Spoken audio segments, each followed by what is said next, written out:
아름다운 계절이죠. 이 아름다운 계절에 잠깐 여러분들 마음 가운데도 여유를 좀 가지시라고 아름다운 시 한 편을 소개해 드리도록 하겠습니다. 영국의 낭만주의 신이었던 윌리엄 워즈워스라고 하는 사람이 쓴 무지개라고 하는 시입니다. 저 하늘의 무지개를 보면 내 가슴은 두근거리네. 나 어려서도 그러했고 어른이 된 지금도 그러하고 나 늙어서도 그러할지어다. 그렇지 않을진데 나의 목숨 거두소서. 어린이는 어른의 아버지. 바라건대 내 생애의 하루하루가 자연을 경외하는 마음으로 이어지기를. 시인은 어린이가 무지개를 보며 흥분하는 마음을 어른이 되어서도 지금 느끼고 있다고 그렇게 이야기합니다. 그리고 또 나이가 들어서 늙어서도 이런 순수한 마음을 가질 수 있게 되어지기를 소망하고 있습니다. 그런 순수함이 없다면 차라리 죽는 것이 낫겠다고 그런 고백도 합니다. 그러면서 그가 남긴 유명한 말이 있죠. 우리가 5월이 되어지면 많이 하는 말 가운데 하나, 어린이는 어른의 아버지다. 이 말이 바로 이 시에서 나왔습니다. 마태복음을 읽다 보면 하늘나라에 관한 이야기들이 많이 등장을 합니다. 어느 날 제자들이 예수님에게 이런 질문을 던졌습니다. 오늘 본문의 1절 말씀입니다. 같이 한번 읽어보겠습니다. 시작. 그때 제자들이 예수께 다가와서 물었다. 하늘나라에서는 누가 가장 큰 사람입니까? 아이들이 예수님의 제자가 되어서 예수님을 따라다니기는 했지만 아직까지도 세속적인 가치관을 벗어나지 못한 그런 사람이었던 것 같아요. 그래서 그들은 매우 세속적인 질문을 하나 예수님 앞에 던집니다. 하늘나라에서는 누가 가장 큰 사람입니까? 이걸 물었어요. 우리 요한 형제의 아들 은준이의 표현대로 하자면 누가 대장입니까? 이 이야기예요. 누가 대장입니까? 자, 이때 예수님의 대답이 뭐였냐면 2절과 3절 말씀입니다. 같이 한번 읽어보겠습니다. 시작. 예수께서 어린이 하나를 곁으로 불러서 그들 가운데 세우시고 말씀하셨다. 내가 진정으로 너희에게 말한다. 너희가 돌이켜서 어린이들과 같이 되지 않으면 절대로 하늘나라에 들어가지 못할 것이다. 우리가 사용하는 단어 가운데 어린아이, 애라고 하는 단어들이 있죠. 그런데 이 어린아이라고 하는 단어가 어떤 때는 우리가 부정적인 의미로 사용할 때도 있고 또 어떤 때는 매우 긍정적인 의미로 이 단어를 사용할 때도 있습니다. 부정적인 의미로 사용하는 경우는 이런 경우죠. 아유 유치해, 애야. 또 무슨 말만 하면 툭 삐지는 사람을 보면서 애니? 그렇게 맨날 삐지게 애야? 아유 아직도 어린애네, 언제 철들래? 뭐 그런 말들, 이런 말들이 다 부정적인 의미로 어린아이라고 하는 단어를 사용하는 경우입니다. 그런데 또 반대로 긍정적인 의미로 사용할 때도 있죠. 저 사람은 마치 어린아이처럼 순수해. 뭐 이런 단어들은 긍정적인 의미로 사용이 되었습니다. 성경에서도 마찬가지예요. 성경에서도 어린아이라고 하는 표현이 부정적으로 사용할 때가 있고 또 긍정적인 의미로 사용되어진 때도 있습니다. 자, 그렇다면 오늘 본문은 어떤 의미로 이 단어가 사용되어졌을까요? 긍정적인 의미로 사용이 되어졌죠. 주님은 하늘나라, 하늘 백성이 되려면 어린아이 같아야 한다 라고 그렇게 이야기를 하고 있습니다. 자, 그렇다면 하늘나라, 하늘 백성이 어린아이와 같아야만 하는 이유는 과연 무엇일까요? 첫 번째로 자신을 낮추는 사람이 되어야 하기 때문에 그렇습니다. 자, 오늘 본문의 4절입니다. 같이 한번 읽어보겠습니다. 시작. 그러므로 누구든지 이 어린이와 같이 자기를 낮추는 사람이 하늘나라에서는 가장 큰 사람이다. 자, 여기에서 낮춘다 라고 하는 이 단어가 어떤 의미로 쓰여졌을까요? 그것은 내가 가진 약점을 알고 나보다 더 크고 더 능력 있는 사람, 그 사람을 신뢰해서 그 사람에게 도움을 요청하는 자세를 의미합니다. 여러분, 우리 어린아이들을 한번 잘 보세요. 어린아이들이 무엇인가 자기 힘으로 열심히 하다가 그 일이 잘 안 돼요. 그러면 이 아이가 누구를 찾을까요? 제가 뭐 어려운 질문을 던졌습니까? 아이가 자기의 힘으로 하다가 자기의 힘으로 해결할 수 없는 사건을 만나면 누구를 찾아요? 엄마 아빠를 찾죠. 엄마 아빠를 찾든지 아니면 주변의 어른들에게 도움을 요청합니다. 아이들은 어른들에게 도움을 요청하는 것, 그걸 부끄럽게 생각하지 않아요. 그걸 어렵게 생각하지 않습니다. 자기의 힘으로 안 되는 일을 엄마에게 도와달라고, 아빠에게 도와달라고, 어른들에게 도와달라고 이야기하는 것을 당연하게 생각합니다. 당연하게 생각해요. 그것 때문에 자존심 상해하지도 않고, 그것 때문에 고집을 피우지도 않고, 그것을 부끄럽게 생각하지 않습니다. 만약 우리 가운데 누군가가 힘들고 어려운 일을 만났어요. 그러함에도 불구하고 자신보다 힘이 센 하나님에게 달려가서 도움을 요청하지 않는다면 왜 그럴까요? 왜 그럴까요? 겸손하지 못해서 그래요. 교만하기 때문에 그렇습니다. 여러분, 기독교의 가장 중요한 사건이 무슨 사건이냐면 구원 사건입니다. 구원 사건. 그런데 우리가 구원받기 위해서는 내 힘으로 내가 나를 구원할 수 없단 말이죠. 내 힘으로 되어지지 않아요. 내가 내 힘으로 나를 구원할 수 없다는 사실을 인정하셔야 합니다. 자, 내 힘으로 나를 구원받을 수 없어요. 그래서 나보다 힘이 센 예수라고 하는 분이 나를 구원해 줄 수 있어요. 그래서 그분 앞에 달려가 그분 앞에 나를 낮추고 나의 죄인됨을 인정하고 나를 구원할 수 있는 분은 당신밖에 없습니다. 나를 구원해 주세요 라고 그 십자가 앞에 나아가 그분 앞에 무릎을 꿇고 손을 내미는 것, 여러분, 그것은 바로 겸손한 사람만 할 수가 있습니다. 그런 의미에서 하늘나라는 나를 낮출 수 있는 겸손한 사람이 들어가는 거예요. 내가 죄인임을 인정하지 않는 사람, 여전히 주님 앞에 나아가 손을 내밀지 않는 사람, 그 주님 앞에 무릎 꿇지 않는 사람, 나를 구원해 주세요라고 주님 앞에 도움을 요청하지 않는 사람, 여러분, 그 사람은, 그런 겸손하지 못한 사람은 결코 하늘나라에 들어갈 수가 없습니다. 자, 그런데 우리가 하늘나라에 들어가기 위해서만 겸손이 필요한 것은 아니에요. 우리가 하나님 앞에 쓰임받기 위해서도 우리는 겸손이 절대적으로 필요한 사람들입니다. 자, 그런 의미에서 설교의 황태자라고 불리웠던 찰스 스펄전 목사님의 겸손에 관한 정의는 매우 탁월하다고 이야기할 수가 있습니다. 이분은 겸손에 대해서, 겸손은 자신의 상태에 관한 정확한 평가다, 이런 이야기를 했어요. 내 상황, 내 모습을 정확하게 평가할 수만 있으면 그 사람은 겸손해질 수밖에 없습니다. 그런데 내가 나를 모르면 그 사람은 교만해져요.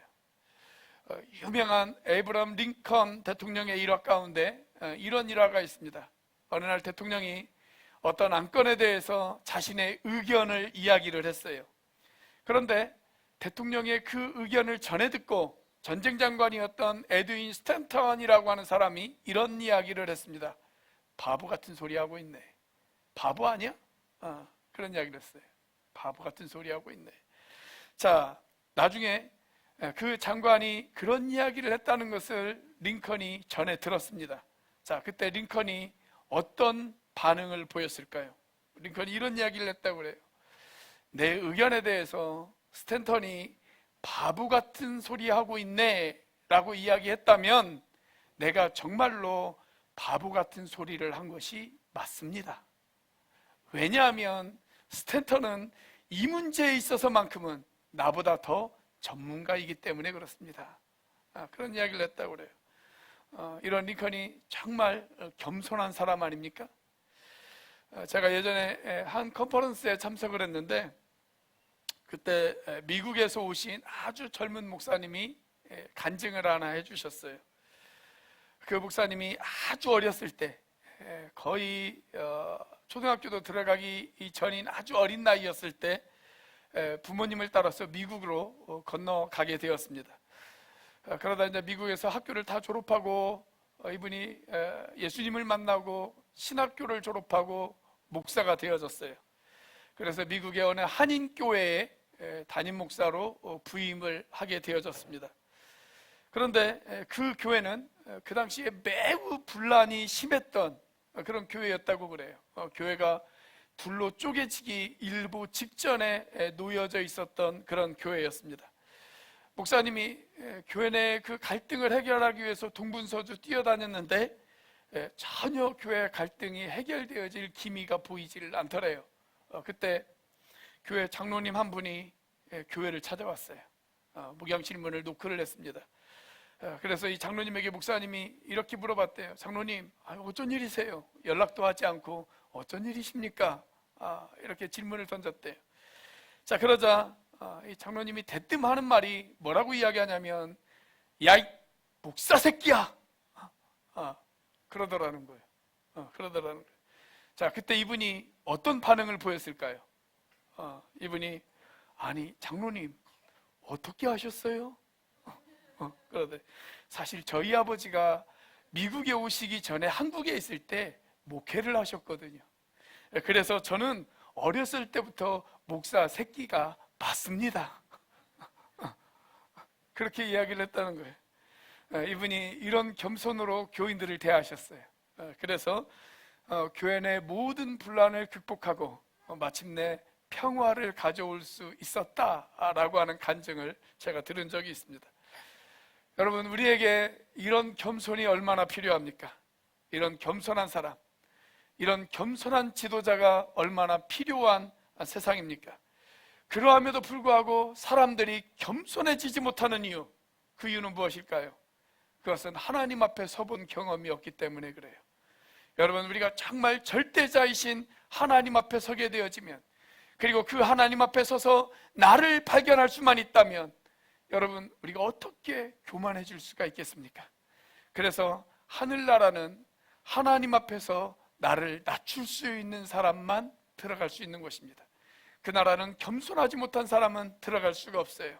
어린아이와 같이 자신을 낮출 수 있는 사람, 자신의 부족함과 자신의 연약함을 깨닫고, 나의 죄인됨을 깨닫고, 내가 나를 구원할 수 없음을 깨닫고 기꺼이 십자가 앞에 나가 주님 앞에 손을 내밀 줄 아는 사람, 주님, 제가 죄인입니다, 저를 구원하소서, 이렇게 주님 앞에 자신을 낮추며 주님 앞에 손을 내밀 수 있는 사람, 여러분, 그 사람이 바로 하늘나라 하늘 백성이 되어질 수 있다는 사실을 믿으시기를 바랍니다.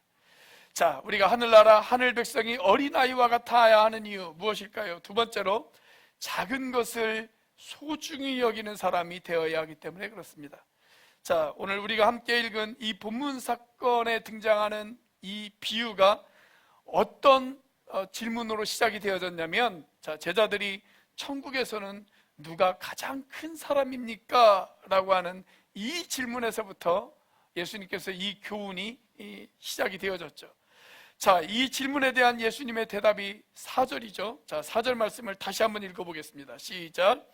그러므로 누구든지 이 어린이와 같이 자기를 낮추는 사람이 하늘나라에서는 가장 큰 사람이다. 자, 제자들의 질문에 예수님께서 역설적인 대답을 하셨어요. 제자들은 지금 누가 가장 큰 사람입니까? 누가 대장입니까?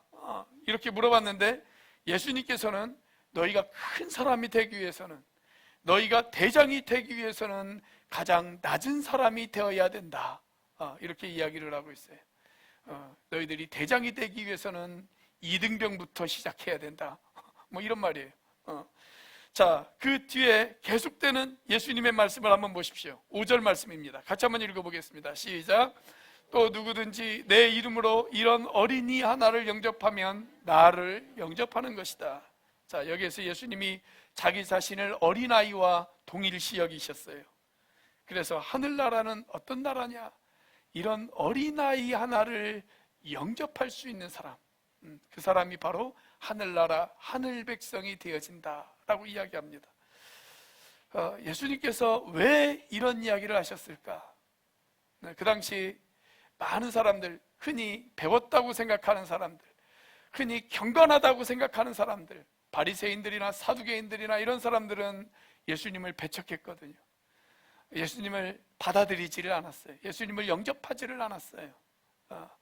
자, 우리가 어린아이들을 한번 보세요. 제가 저희 아이들이 아주 어렸을 때 제주도로 오기도 훨씬 이전에, 저희 아들이 학교도 들어가기 이전에 정말 어린이집을 다닐 때, 그때 아이들이 동네 놀이터에서 아이들이 막 놀고 있었습니다. 막 놀고 있어요. 근데 처음 보는 어린아이가 거기 한 명 있어요. 근데 다가가더니 쉽게 그 아이들하고 그냥 어울리더라고요. 그 친구들하고 어울려요. 한 1시간 정도 그렇게 즐겁게 그 아이들하고 논 다음에 뭐라고 이야기를 하냐면, 아빠 내 친구야 그래요. 아빠 내 친구야.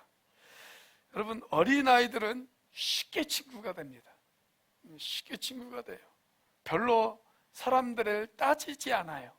자기의 친구로 삼는 것에 있어서 그렇게 따지고 어떤 높게 기준을 잡고 그러지를 않습니다. 자, 그런데 어른이 되면 따지는 게 많아요. 그렇죠? 학력을 따지고, 재산을 따지고, 출신 지역을 따지고, 취미를 따지고, 외모를 따지고, 뭐가 그렇게 따지는 게 많은지 모르겠어요. 자, 우리가 앞으로 살펴보게 되어질 하늘나라의 비유 가운데 예수님께서 어떤 비유를 하셨냐면 겨자씨 비유를 하셨습니다. 자, 누가복음 13장 18절과 19절 말씀을 보면 예수님께서 이런 말씀을 하세요. 같이 한번 읽어보겠습니다. 시작. 하나님 나라는 무엇과 같은가? 그것을 무엇에다가 비길까? 그것은 겨자씨의 다음 경우와 같다. 어떤 사람이 겨자씨를 가져다가 자기 정원에 심었더니 자라서 나무가 되어 공중의 새들이 그 가지에 깃들였다. 여러분, 겨자씨는 아주 작죠. 겨자씨를 보신 분들이 없는 분이라면 볼펜으로 여러분들이 하얀 종이 위에다가 점을 하나 콕 찍어 보십시오. 겨자씨가 딱 그만합니다. 딱 그만해요. 그런데 그렇게 작은 겨자씨가 나중에는 새들이 깃들일 정도의 큰 나무로 성장을 하게 되어진단 말이죠. 그러니까 예수님께서 지금 이 말씀 속에서 하시는 말씀이 무슨 의도냐면, 작다고 해서 우습게 여기지 말라는 거예요. 작다고 우습게 여기지 말아라. 저는 우리 시대의 가장 위대한 발견 가운데 하나가 있다면 어린아이에 관한 발견이다 라고 그렇게 생각이 되어집니다. 내일이 어린이날입니다만 예전에는 어린아이들에 대한 인권이라는 것이 없었죠. 그렇죠? 심지어 성경에도 아이들은 숫자에 들어가지를 않아요. 사람 숫자에 들어가지를 않았습니다. 성경에서도 어린아이를 한 사람의 사람으로 대하기 시작한 것은 우리 시대에 와서 그것이 가능했습니다. 불과 100년 전만 하더라도, 100 몇 년 전만 하더라도 어린아이들은 사람 취급을 안 했단 말이죠. 오늘 본문 말씀을 보면 어린이라고 하는 단어가 기록이 되어져 있습니다. 어린이. 근데 여러분, 이 어린이라고 하는 말이 존칭이라는 거 아세요? 존칭. 어린이라고 하는 말은 어리신 분이라고 하는 말입니다. 어리신 분. 그러면 이 어린이라고 하는 말을 우리나라에서 처음으로 사용한 사람은 누구일까요? 어린이날을 만든 소파 방정환 선생님이십니다. 그러면 소파 방정환 선생님이 어린이라고 하는 단어를 사용하기 전에 우리나라 사람들은 어린이를 향해서 뭐라고 이야기를 했을까요? 아이, 어린애, 얼라, 어린 놈, 아새끼, 그렇게 불렀단 말이죠. 그것이 불과 몇백 년 전, 100년 전의 일이에요. 100년 전. 그런데 100년 전까지만 해도 그렇게 부르다가 1923년 방정환 선생님에 의해서 처음으로 어린이라고 하는 아동 잡지가 생겼습니다. 아동 잡지. 그래서 어린 아이들에게도 그들에게도 격식을 갖춰서 어리신 분이라고 하는 의미로 어린이라고 하는 표현을 사용을 했단 말이죠. 자, 그런데 소파 방종환 선생님보다 2000년 전에 예수님은 이 어린이의 소중함을 우리에게 가르쳐 주고 계십니다. 그리고 이 어린이와 같이 아주 작은 자들, 그들의 중요성을 가르치면서 이야기하시기를 작은 자 하나를 실족하게 하는 것이 큰 범죄라고 그렇게 이야기하고 계십니다. 자, 오늘 본문의 6절 말씀이죠. 같이 한번 읽어보겠습니다. 오늘 본문의 6절 말씀, 자, 같이 한번 읽어보겠습니다. 시작. 나를 믿는 이 작은 사람 가운데서 하나라도 걸려 넘어지게 하는 사람은 누구라도 차라리 그 목에 큰 맷돌을 달고 깊은 바다에 빠지는 편이 낫다. 자, 예수님은 작고 연약하고 보잘것없는 사람들의 마음을 아셨어요. 왜냐하면 예수님이 그렇게 오셨기 때문에 그렇습니다. 그분이 이 땅에 오실 때 그분은 작은 자로 오셨어요. 작은 자로 오셨어요. 그분은 하나님이시지만, 왕 중의 왕이시지만, 모든 만물을 창조하신 창조주이시지만, 그분이 이 땅에 오실 때 그분은 장군으로 오신 것이 아니라, 그분은 큰 거인으로 오신 것이 아니라, 그분은 가장 작은 자로 오셨습니다. 가장 작은 자로 오셨어요. 그것도 그 당시 가장 작은 나라 가운데 하나였던 이스라엘에 오셨어요. 여러분, 지금도 그렇지만 이스라엘이라고 하는 나라는 아주 작은 나라예요. 우리나라의 강원도와 경기도를 합친 것보다도 작은 그런 나라입니다. 그런데 그 작은 나라에 오셨는데 그 중에서도 아주 작은 동네인 베들레헴에 오셨단 말이죠. 시골 동네. 그래서 심지어는 사람들이 베들레헴에서 무슨 선한 것이 나겠느냐라고 이야기할 정도로 아주 작은 촌동네에 예수님이 오셨어요. 자, 그런데 그 작은 나라, 작은 동네에 오신 것으로도 부족해서 예수님께서 어디에서 태어나셨습니까? 말구유에서 태어나셨습니다. 아주 천한 말구유에서 태어나셨어요. 온 우주를 창조하신 그분이 정말 작은 자로 이 세상에 오셨습니다. 낮고 천한 작은 자의 모습으로 그분은 오신 것입니다. 그렇기 때문에 예수님께서는 작은 자의 마음을 아십니다. 낮은 자의 마음을 아십니다. 천한 자의 마음을 아십니다. 그래서 예수님께서 이런 교훈을 하시는 거예요. 얘들아, 겨자씨 하나가 작지? 그런데 그 작은 겨자씨가 새들이 깃들일 정도로 큰 나무가 되어야 돼. 나도 작은 자로 왔어. 나도 베들레헴에서 태어났어. 사람들이 말하기를 베들레헴에서 무슨 선한 자가 날 것이냐라고 이야기할 정도로 그런 촌동네에서, 그것도 낮고 낮은 마구간 말구유에서 내가 태어났어. 그런데 내가 말이야, 온 세상을 구원하게 될 거야. 온 세상을 구원하게 될 거야. 그러니 작다고 작은 것을 우습게 여기지 마. 여러분, 작은 것도 위대해질 수 있습니다. 이것을 예수님께서 우리에게 가르쳐 주시는 거예요. 그러니 우리 주변에 있는 연약한 사람들, 우리 주변에 있는 부족한 사람들, 뭔가 보잘것없다고 생각되어지는 사람들, 나보다도 작고 연약하고 부족한 사람들이라 할지라도 그들을 우습게 생각하지 마시고 그들을 소중하게 대하시는 저와 여러분들이 되시기를 주님의 이름으로 축복합니다. 자, 하늘나라, 하늘 백성이 어린아이와 같아야 하는 이유는 무엇일까요? 마지막 세 번째로 성장 가능성이 있는 사람이 되어야 하기 때문에 그렇습니다. 자, 아이들이 어른과 다른 가장 큰 특징이 하나 있다면 성장할 수 있는 가능성이 있다는 거예요. 가능성이 있다. 아이들에게는 발전 가능성이 있어요. 그런데 어른들은 일단 생각이 한번 고정되어지면 바꾸려고 하지를 않아요. 바꾸려고 하지를 않아요. 오늘 본문의 3절 말씀을 보면 예수님이 이런 이야기를 하십니다. 너희가 돌이켜서 어린이들과 같이 되지 않으면, 그런 말씀에서 너희가 돌이켜서 되지 않으면, 이렇게 말씀하세요. 자, 이 말이 헬라어로 미완료 과거형으로 쓰여졌어요. 그러니까 무슨 말이냐면 한 번 돌이키는 것으로 끝나는 게 아니라는 거예요. 계속해서 돌이켜야 된다는 거예요. 계속해서 돌이켜야 돼요. 여러분, 어린아이의 특징 가운데 하나가 뭐냐면 아이들은 계속해서 배워요. 뭔가를 계속해서 배웁니다. 그리고 그 배운 것을 토대로 내 생각이 잘못됐다는 것을 금방 받아들여요. 아, 내가 틀렸구나. 그러면서 새로운 것을 금방 습득해요. 그리고 자기의 생각을 바꿔요. 그러면서 성숙해 나갑니다. 성숙해 나가요.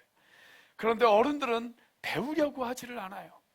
아무리 이야기해도 자기 생각을 바꾸려고 하지를 않습니다. 설령 배운다고 해도 화를 내죠. 뭐라고 화를 내요? 내버려 둬, 이렇게 살다 죽게. 그러면서 뭐 화를 낸단 말이죠. 지금은 돌아가셨는데 우리나라에서 제자 훈련을 가장 많이 강조하신 목사님이 하용조 목사님이십니다. 이분이 수없이 많은 사람들을 제자 양육을 하셨어요. 그런데 이분이 언제부턴가 자신의 제자 양육의 철칙 가운데 하나를 뭘로 세웠냐면 55세가 넘어가면 제자 훈련의 대상에서 제외시킨다. 이런 나름대로 규칙을 세우셨어요. 왜냐하면 55세가 넘어가는 사람들은 안 바뀐다는 거예요. 안 바뀐다. 아무리 가르쳐도 그 사람의 생각을 바꾸려고 하지를 않는다. 그래서 55세가 넘으면 제자 양육 대상에서 제외를 시키셨다고 그래요.